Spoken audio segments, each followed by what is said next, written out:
నా పేరు doctor CL Venkatrao. మగవారు, ఆడవారు రాత్రిపూట ఎటువంటి బట్టలు వేసుకోవాలి, ఎటువంటి వేసుకోకూడదు. ముందు పురుషుల వద్దకు వస్తే, పురుషులు ఇంటికి రాగానే, ఆఫీస్ నుంచి ఇంటికి రాగానే వెంటనే అండర్వేరు, డ్రాయరు అది తీసేయాలి. ఎందుకంటే దీనికి కూడా ఒక శాస్త్రీయత ఉంది. అండర్వేరు ఉండటం వల్ల అక్కడ చెమట పడుతుంది, గాలి ఆడుతూ. అండర్వేర్ వల్ల వృషణాలు శరీరానికి దగ్గరగా ఉంటాయి. దానివల్ల వృషణాలకి ఉష్ణోగ్రత ఎక్కువ ఉంటుంది. శరీర ఉష్ణోగ్రత కంటే తక్కువ ఉష్ణోగ్రతలో వృషణాలు బాగా పనిచేస్తాయి. అంటే శరీరానికి కొంచెం దూరంగా ఉంటే మంచిది. అందుకే వృషణాలు ఏ సంచిలో అయితే ఉంటాయో, బీజంలో ఉంటాయో, వాటికి సాగే గుణం ఉంటుంది. శరీర ఉష్ణోగ్రత అధికంగా ఉన్నప్పుడు బీజం సాగి కిందకి వెళ్తాయి. శరీరము చల్లగా ఉన్నప్పుడు శీతాకాలంలో పైకి వస్తాయి. అందుచేత ఆఫీస్ నుంచి ఇంటికి రాగానే తీసేయటం వల్ల గాలి బాగా ఆడుతుంది. ఆ వృషణాలు కూడా వాటికి కావలసిన ఉష్ణోగ్రతలో ఉంటాయి. తద్వారా వృషణాల నుంచి వీర్యకణాల ఉత్పత్తి బాగా జరుగుతుంది. టెస్టోస్టెరాన్ అనే మగ హార్మోన్లు కూడా బాగా ఉత్పత్తి అవుతాయి. దీంతోపాటు అక్కడ గాలి తగలటం వల్ల చెమట పట్టదు. చెమట పట్టకపోతే అక్కడ ఫంగస్ వస్తుంది, తామర, రింగ్ వామ్, ఇటువంటి చర్మ వ్యాధులు రాకుండా కూడా నివారించవచ్చు. మరి ప్యాంటు ఉంటుంది, ప్యాంటు కూడా తీసేయాలి. ప్యాంటు తీసి ఏం కట్టుకోవాలి? ప్యాంటు తీసిన తర్వాత కొంతమంది పైజామా ఇష్టపడతారు, కొంతమంది లుంగీ పంచి కట్టుకుంటారు. పైజామా మనము కాటన్ది వాడాలి. చేనేతదైనా పర్వాలేదు, కాటన్ దాన్ని పైజామా వాడాలి. పైజామాకి మళ్ళీ ఎలాస్టిక్ ఉండకూడదు. ఆ పైజామాకి ఎలాస్టిక్ ఉంటే అది గట్టిగా నొక్కేస్తుంది. అందువల్ల నాడ ఉండి తాడు ముడేసుకునే విధంగా ఉండాలి, గట్టిగా ముడేయకూడదు. ఇక లుంగీ పంచిల్లో కూడా సిల్క్ ఉన్నాయి, పాలిస్టర్లు ఉన్నాయి. మనం ఏది వాడాలంటే లుంగీ పంచులు కూడా కాటన్ లుంగీ పంచ దొరికితే చేనేత అయినా మంచిది. ఆ లుంగీ పంచి వాడటం వల్ల మళ్ళీ వృషణాలకు, పురుష అవయవం చుట్టుపక్కల గాలి బాగా ఆడుతుంది. ఇక మనం చొక్కా ఉంటుంది. ఇంటికి వచ్చిన తర్వాత చొక్కా తీసేయచ్చు. చొక్కా తీసిన తర్వాత కొంతమంది బనీన్తోనే ఉంటారు ఇంట్లో. బనీన్ కూడా ఏం బనీన్ వాడాలి? కాటన్ బనీనే వాడాలి. వేరే ఏ వస్తువుతో తయారు చేసిన బనీన్లు వాడకూడదు. సిల్క్ వద్దు, పాలిస్టర్ వద్దు. బనీన్ పైన మళ్ళీ ఇంకో చొక్కా వేసుకోవాల్సిన అవసరం లేదు. ఇంట్లో ఉండే కుటుంబ సభ్యులే కదా, బనీన్ సరిపోతుంది. బనీన్లో కూడా కట్ బనీన్ అయితే చంకల్లో గాలి ఉంటుంది, గాలి బాగా ఆడుతుంది. ఫుల్ బనీన్ వేసుకుంటే చంకల్లో చెమట, చంకల్లో గాలి ఆడదు. కనుక కట్ బనీను సరిపోతుంది.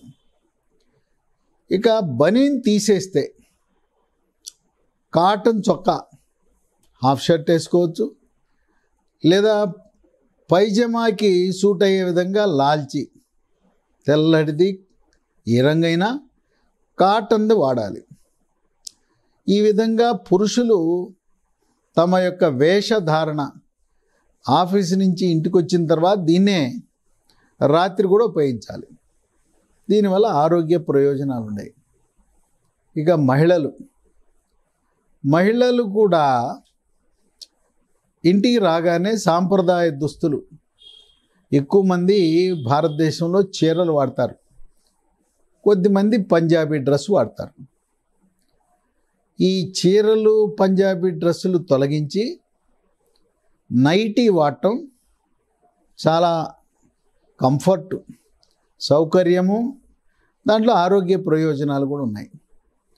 ఈ నైటీ కూడా మనం వాడే ఎటువంటి మెటీరియల్ నైటీ వాడాలి? కాటన్తో తయారు చేసిన నైటీనే వాడాలి. ఈ కాటన్తో తయారు చేసే నైటీ చీర వదిలేసి ధరించేటప్పుడు మరో 2 విషయాలు గమనించాలి. ఒకటి, బ్రా. చాలామంది మరి మహిళలు ఎందుకు ఉంచుకుంటారో, రాత్రిపూట కూడా బ్రా ధరించి పడుకుంటారు. రాత్రిపూట బ్రా ధరించవలసిన అవసరం లేదు. రాత్రిపూట సరే, ఆఫీస్ నుంచి ఇంటికి రాగానే నిద్రించే వరకు బ్రా ఉంచుకున్నా పర్వాలేదు. రాత్రిపూట మాత్రం ఎట్టి పరిస్థితుల్లో బ్రా ఉండకూడదు. మనం వాడే బ్రాలు కూడా కాటన్తో తయారు చేసిన బ్రాలు ఆరోగ్యకరం. బ్రా పైన ఒక జాకెట్ ఉంటుంది. ఈ జాకెట్టు కొంతమంది బాగా టైట్ జాకెట్లు వేసుకుంటారు. ఆ టైట్ జాకెట్ల వల్ల చంకల్లో చెమట ఎక్కువ పడుతుంది, చంకల్లో అక్కడ కొంత సమస్య వస్తుంది. నైటీ వేసుకున్నప్పుడు రాత్రి సమయం వరకు పని చేసుకున్నప్పుడు సాయంత్రం పూట జాకెట్ ఉంచుకోవచ్చు. కానీ రాత్రి సమయంలో బ్రా కానీ దానిపైన ఉండే జాకెట్ అవసరాలు ఏమి ఉండవు. వాటి అవసరం లేదు, వాటి ప్రయోజనం లేదు. ఇంకా కొంతమందికి అనుమానం వస్తుంది, నేను బ్రా వేసుకోకపోతే వక్షోజాలు, రొమ్ములు ఏమన్నా జారిపోతాయేమో, లూజ్ అయిపోతాయేమో, వదులైపోతాయేమో అని అనుమానాలు. అటువంటి అనుమానాలకు ఏమాత్రం తావు లేదు. 24 గంటలు బ్రా ధరించి దానిపైన జాకెట్ వేసుకుంటే లోపల చెమట పడుతుంది. తర్వాత బ్రా చాలా టైట్గా ఉంటుంది. మీ సౌష్ఠవాన్ని కాపాడటానికి గట్టిగా ఉంటాయి ఇవి. ఆ బ్రాకుండే ఎలాస్టిక్ వల్ల అక్కడ నొక్కుపోతాయి, గాలి ఆడదు, అక్కడ చెమట పడుతుంది. కనుక బ్రా వద్దు, జాకెట్ వద్దు. మరి అండర్వేరు అవసరమా అంటే అండర్వేర్ కూడా వద్దు. అసలు ఆఫీస్ నుంచి రాగానే నైటీ వేసుకున్న సమయంలోనే అండర్వేర్ తీసేయచ్చు. అండర్వేర్ పైన లంగా అని ధరిస్తారు. చీర కట్టుకునేటప్పుడు లంగా ధరిస్తారు.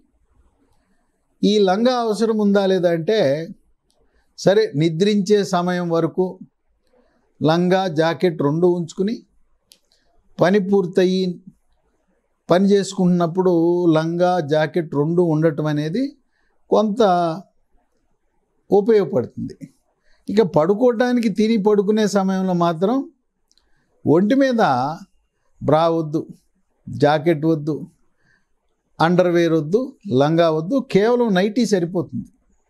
నైటీ అన్ని రకాలుగా కూడా చాలా సౌకర్యవంతంగా ఉంటుంది. అది కూడా కాటన్ మాత్రమే వేసుకోవాలి. కనుక నిద్రించే సమయంలో ఎంత తక్కువ మన శరీరం మీద బట్టల లోడ్ ఉంటుందో అంత తగ్గించుకుంటే మంచిది. రాత్రిపూట బెడ్రూమ్లో నిద్ర లేచే సమయం వరకు కూడా ఎంత తక్కువ వస్త్రాలు ఉంటే అంత మంచిది. అలాగే ఒంటి మీద నగలు, ఆఫీస్కి వెళ్ళేటప్పుడు కొన్ని నగలు ధరిస్తారు. ఇంటికి వచ్చిన తర్వాత ఆ నగలన్నీ కూడా అవసరం లేదు. చెవులకి ఏదైనా పోగులు, చిన్న పోగులు లేకపోతే చిన్న రింగులు ఉంటే పర్వాలేదు. అలంకరణ కోసం ఉపయోగించే నగలన్నీ, అది బంగారపు నగలైనా రోల్డ్ గోల్డ్ నగలైనా, ఒంటి మీద ఉండే మెడలో మంగళసూత్రం ఒక్కటి మాత్రం ఉంచుకోవచ్చు, సెంటిమెంట్ వ్యవహారం. ఇక మిగతా అదనంగా ఉండే గొలుసులన్నీ తీసేయచ్చు. ఆ విధంగా మన శరీరం మీద దుస్తులు, నగలు ఎంత లోడు తక్కువ ఉంటే అంత మంచిది. ఇంకా కొంతమంది మహిళలు గాజులు కూడా ఉంటాయి, అవి కూడా రాత్రిపూట ఆ గాజుల్ని తీసి మళ్ళీ ఉదయాన్ని ధరిస్తారు, అది మీ ఇష్టం. అట్లాగే రాత్రిపూట పురుషులు కానీ స్త్రీలు కానీ గడియారం పెట్టుకోకూడదు, వాచ్ పెట్టుకోకుండా పడుకోవాలి. పక్కన ఏది మనకి సెల్ ఫోన్ ఉంటుంది, దాంట్లో చూసుకోవచ్చు, లేదా క్లాక్ పెట్టుకోవచ్చు, కానీ గడియారం కూడా పురుషులు స్త్రీలు రాత్రిపూట ధరించకూడదు. అలాగే మనము ముఖ్యంగా పురుషులు రైలు ప్రయాణాలు, దూర ప్రయాణాలు చేసేటప్పుడు 12 నుంచి 24 గంటలు ప్రయాణం చేసేటప్పుడు రైలు ఎక్కగానే ప్యాంటు తీసేసి లుంగి పంచి కట్టుకుని, అట్లాగే మామూలు చొక్కాలు తీసేసి కాటన్ దుస్తులు ధరించి మళ్ళీ మనం గమ్యస్థానానికి ఇంకొక అరగంటలో చేరతామన్నప్పుడు అప్పుడు మళ్ళీ సాంప్రదాయ దుస్తులోకి మారచ్చు. రైలు ఎక్కగానే ముఖ్యంగా రాత్రిపూట పడుకునేటప్పుడు మనం ఇంట్లో పడుకునేటప్పుడు ఎటువంటి దుస్తులు వేసుకుంటామో రైల్లో కూడా అవే దుస్తులు వేసుకుంటే చాలా సుఖవంతంగా ఉంటుంది. అట్లాగే విమాన ప్రయాణం 24 గంటలు ప్రయాణం చేయాల్సి వచ్చినప్పుడు విమానంలో కూడా మనము సాంప్రదాయ దుస్తులు, సూటు కోటు ఇవన్నీ కాకుండా అక్కడ కూడా టాయిలెట్లోకి వెళ్ళి విమాన ప్రయాణం అప్పుడు కూడా ఈ అండర్వేరు ఈ కొన్ని తగ్గించుకుని అక్కడ కూడా విమానంలో కూడా లుంగీ పంచి కట్టుకుని హాయిగా సుఖవంతంగా 24 గంటలు ప్రయాణం అయ్యి ఇంకొక గంటలో గమ్యస్థానానికి చేరతామన్నప్పుడు మళ్ళీ సాంప్రదాయ దుస్తులు ధరించడం మంచిది. ఈ విధంగా రాత్రి దుస్తుల గురించి చాలామందికి అవగాహన లేదు. దాంట్లో శాస్త్రీయత ఏంటి, ఆరోగ్యపరమైన అంశాలేంటి తెలవక వాడుతుంటారు. మనకు అత్యంత ఆరోగ్యకరమైన మెటీరియల్ ఏదైనా ఉంటే పగలు కానీ రాత్రి కానీ ధరించడానికి వాడవలసింది కాటన్. చేనేత వాడచ్చు, లేదు మిల్లుల్లో ఉన్న కాటన్ కూడా వాడచ్చు. సిల్క్, పాలియస్టర్ అనేది పగలు మంచిది కాదు, రాత్రి కూడా మంచిది కాదు.